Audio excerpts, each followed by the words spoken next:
Welcome to another episode on the newspaper review for today, being the 21st day of October 2025. I am Achamanze Prosper, and I have here with me a political analyst, Ms. Chidima. Ms. Chidima, how are you doing? Very fine, thank you. And how are you? I'm good, thank you, ma'am. All right, Ms. Chidima, let's get into the business of the day, being the newspaper review. And the first on the list is the Guardian newspaper. Chaos as police disperse Abuja protesters. South is shut down for Kanu. This to be seen in page 6. Nigeria under sustained attack from foreign propaganda, says FG. This will be seen in page 3. NSAS. Police reforms linger as Nigerians demand justice 5 years after. This will be seen in page 6. Nigeria needs new constitution, not amendment. Olapikun tells National Assembly. This will be seen in page 5. Resolve dispute with ASU or face nationwide strike. NLC wants FG. This will be seen in page 5. Over to you, Ms. Chidima. We could see yesterday that there was a protest that went on in the Federal Capital Territory, Abuja, where protesters were dispersed by policemen. So what's your take on this, about this protest and what the police did? Okay, so the thing is, it was not only in Abuja. The protest also happened in Umaya, that is in Abia State. Right. Now, the protesters, there were a lot of things that happened. I mean, we could see some persons being brought in a van. The record had it that up to 70 persons, 70 vans were brought, and then you see people protesting against those that are protesting. I feel like at some point, we the Nigerians are the ones actually doing ourselves. Now, let me not divert from the question you asked. The part where the Nigerian police were releasing tear gas at innocent protesters, people that didn't actually do anything, didn't throw stone at them, didn't break any property that is a national asset. And at the point that some persons were arrested, I mean, we could see the persons of Nnamdi Kanu's brother, Nnamdi Kanu's lawyer, and 6 other persons. Yes, the police have come out to make it clear that they went against the law. And now the court order rather, and these court orders are, I wonder where the court order were released to, because I, for a person, didn't actually see this court order. And now they said that there will be investigation done, and within the next 24 hours they will be tried to court. If they can do investigation and trial in less than 24 hours, then why is Nnamdi Kanu's case still in courts? I mean, if they can actually go as far as doing an investigation in the evening, that means Nnamdi Kanu's case is not supposed to be in court by now. There's supposed to be a trial given.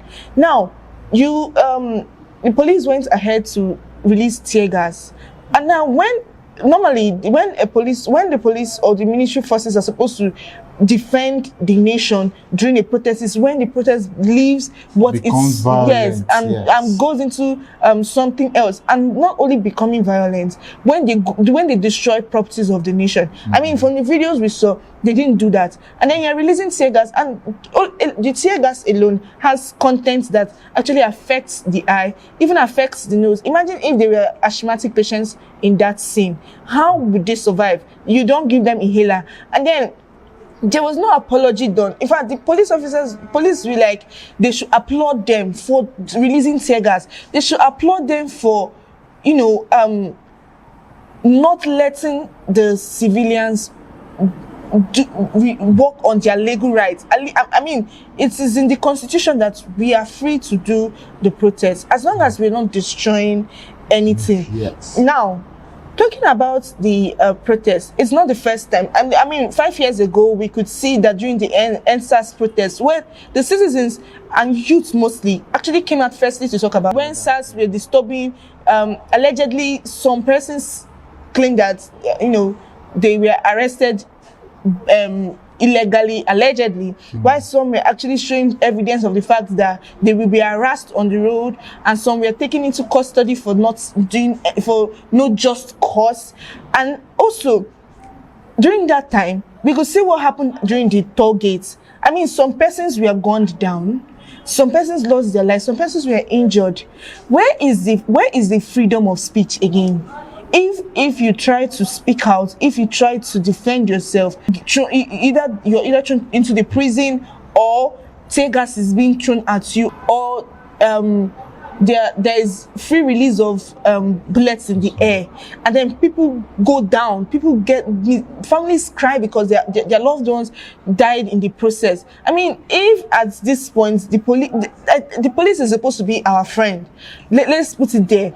And yes, because the president is the chief commander in charge of the armed forces, but I feel like the right to speech should not be taken from the citizens just because the government wants to make a statement. All right, Ms. Chidinma. You know, one thing in this country is that when you look at this country, you ask if the life and properties of Nigerian citizens are protected, or do Nigerian citizens have the right to voice out their grievances in this country? Because someone will not understand why somebody will go on a peaceful protest and the police are releasing tear gas and releasing bullets in the air just to scare protesters, and you're hearing that people were being arrested. Why are you arresting these people? This is just a peaceful protest.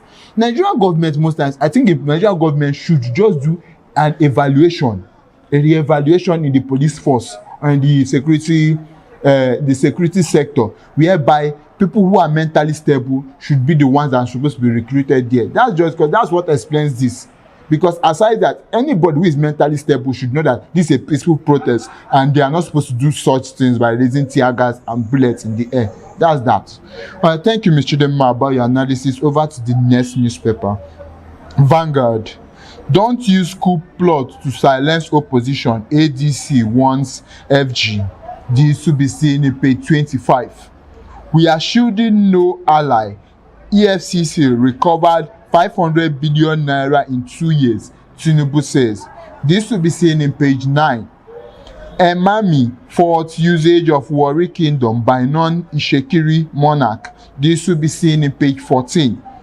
Abuja grounded as security men tear gas protesters in page 5. NLC gives FG 4 weeks to resolve education sector crisis. This will be seen in page 28. All right, over to you, Ms. Chidinma. We can see that the ASU strike has escalated more than it has been before, because at this point we are seeing that the National Assembly has gotten into this, they have gotten involved, and currently we are now seeing that the NLC has given the federal government a 4 weeks ultimatum to do something about the educational sector or face a nationwide strike. So what's your take on this, ma'am? We're talking about the ASU for a very long time. And it's not the first time, it's not the second time, it's not the third time. And the fact that currently they have agreed to actually talk, and I believe that some of their requests have been granted. Yes. But in as much as they've been granted, I will keep saying this, they should make sure that they get up to 80% of the promises fulfilled before anything. Now, how it affects the students should be considered. I mean, why will you always be going on strike every year? And now the fact that they're about to start adding tax to the payment, to every money that enters each person's account in Nigeria, by the time you deduct the taxes, there is nothing left. I mean, some lecturers even have to pay print out their textbooks and all of that. By the time you remove the taxes from this textbook, they don't have anything left. Now, this violence done to lecturers and all, victimization and all, I just hope that the government actually puts these things into consideration, because even as much as yes, most of their requirements are mostly money, but the moment that a staff is being victimized, that staff will not be able to handle the teaching properly, because the staff might be scared and all of that. And then even when they come back to school, the pressure of teaching now becomes more, because you want to finish your curriculum for last semester and this semester. It's so alarming that every year we keep talking about ASU going on strike. I mean, the government should for once just consider the educational sector, just the same way they need to consider the health sector, because it is a bad thing that every year children go home, and with that mindset of a 2-week strike will definitely enter a 4-week strike, will definitely enter months strike where they go for 6 months. I mean, what will a child be doing at home to 6 months? It is very funny how the government have a year after their last meeting to fulfill everything that have been required, and they will not do that, and ASUU will not say anything until they want to go on strike. At least give a pre-warning before then. Now the government is like, okay, we've started fulfilling half of it, so if you can go back, and they don't still want to go back, which I understand, because they want their money complete, they need their payments complete. So at the end of the day, what I'm going to tell ASUU is this: let them make sure that this time around their 2009 budget, their 2009 request is fulfilled to the brim, so that they don't have any reason to go for another strike next year. Because it is very, very funny that a child will go for a 4 years old course, and then it is very funny that a child will go for a 4 years course and end up spending 6 years in that place doing nothing, because 2 years of that person's life is being wasted at home.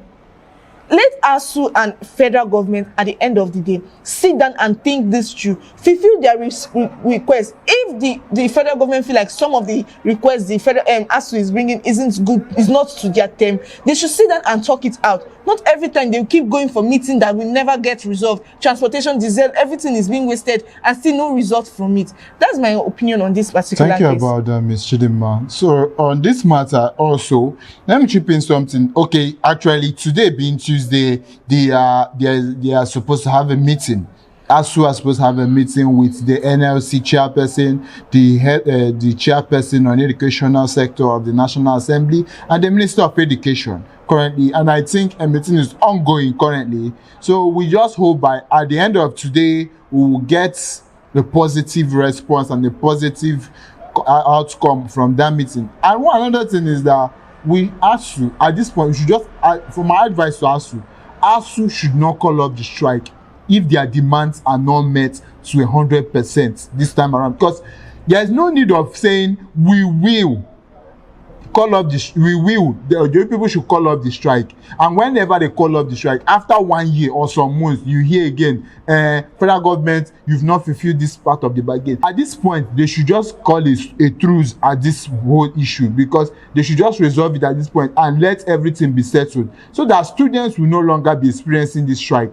And another, you get to, okay, let's say a child now, like you said, who is supposed to undergo a 4-year course, ends up undergoing that course for 6 years, and when the child comes out with, okay, let's say with a compulsory 1 year NYSC year, then you now want to go for employment. You are now told that for employment is from this age range to this age range, with from the job experience of how many. You now ask, where will this child get this job experience? So at this point, we just think the government and ASUU, they should just resolve this matter they should just put a full stop to everything, so that we don't get reoccurrence of this strike in the coming years. All right, thank you about that, Ms. Chidinma. Over to the next newspaper this day. In recap of IMF World Bank meetings, Uzoka Anita says global partners excited with Nigeria's reform. This will be seen in page 9. Tinubu, no person or group can accuse us of shielding anyone from the law. This will be seen in page 8. France announces 410 million euros deal with Lagos to enhance waterways transportation. This will be seen in page 5. Army mourns officer, soldiers killed on duty. Senate pledges stronger support. This will be seen in page 9. Over to you, Ms. Chidinma. The federal government has made a statement whereby they said nobody or no group can accuse them of shielding anyone from the law. Considering the current happenings in the country, what's your take on this statement which the federal government made? Thank you so much for that. Now, this is where this question comes in. What is the law? And who are this law for? Now, the law is something that guides us, that puts us in the right path. Now, the law is for everybody. Nobody is above the law. At least that is one thing I was taught in school. Now, when the law is not above anybody, even the president is not above the law. I mean, let's put it this way. You arrested Nnamdi Kanu. According to the federal government and according to the cases that have been put on for public hearing, is that he is taxed for felony. And now you have tried every day and you cannot find him guilty of anything. Exactly. You go for trials every day and still don't find him guilty of anything. And he's still in the DSS. He has been in the DSS for a very long time. 4 years. It's 4 years actually. Now, during his stay there, during his time there, he has witnessed cases of people that have either been bailed or they've been sentenced. Now, according to the law, everybody has the right to speak. Now, Nnamdi Kanu must have said things he said out of the frustration of how the country is. I mean, if I am that frustrated, I can actually say what I feel like is right for me to say, as long as I am not tarnishing anybody's image. You understand? Now, if he is guilty, sentence him. If he's not guilty, why don't you release the man? Because he is charged for criminal offense, but the Nigerian courts cannot actually prove that he's guilty of any criminal offense. He is there, his health is deteriorating. Even as he's in the DSS, he still has the right to hospital checkups, exactly. Which he's not even granted any. Now, during the protest yesterday, I got the information that his brother was also arrested. Yes. His lawyer was arrested for the freedom of speech that we are claimed to have. The honest truth is this: in as much as the president has said that he is not shielding anybody from the law, let his actions say the same thing that his words have said. Because you cannot be telling me, okay, the law, I'm not above the law, but it is looking like you are allegedly above the law. Because we are at some point supposed to know the truth and let the truth set us free. If he has not committed any crime that's supposed to make him stay there, I think it's high time they release the man. Because if at some point this case is looking like it's not working as a criminal case, is it not high time they bring the man out and have a conversation with him and strike a deal? Okay, what is the problem? This is the problem. Let's fix this problem this way. You want the Igbos to go, but it is going to divide the nation. Let's put it this way. I mean, if it is a political issue, they should treat it as a political issue and avoid continuous crisis. Because if at the end of the day, Nnamdi Kanu stops with his case with them, somebody else can actually pick it up from where he stopped. I mean, the Biafran something cannot stop by one person. Somebody else can actually end up picking it up. So to avoid all this long runs, to avoid all this long back and forth, I believe that it's high time the government settle it amicably so that everybody can go home. All right, thank you, brother, Ms. Chidema. So for information now, one of the things we'll say that why the federal government made this statement was because of this protest yesterday. And actually, if you look at it, let's be truthful about this whole thing. If you look at it, the federal government's action are not matching the words. Because you would ask, the caliber of people that were released, that were pardoned, most of these people underwent murder cases which they were convicted for, some for drug cases which they were convicted for, some for kidnapping cases which they were convicted for. But somebody who has been in custody for the past 4 years, who you could not, with all the charges that have been leveled against him, you were not able to convict him of one. It's not like he's just his only offense is not, let's not even call it an offense. This is the fact of freedom of speech, whereby I voice out my grievances, whereby you tell the government, where you are telling the government, this thing people are doing is not right.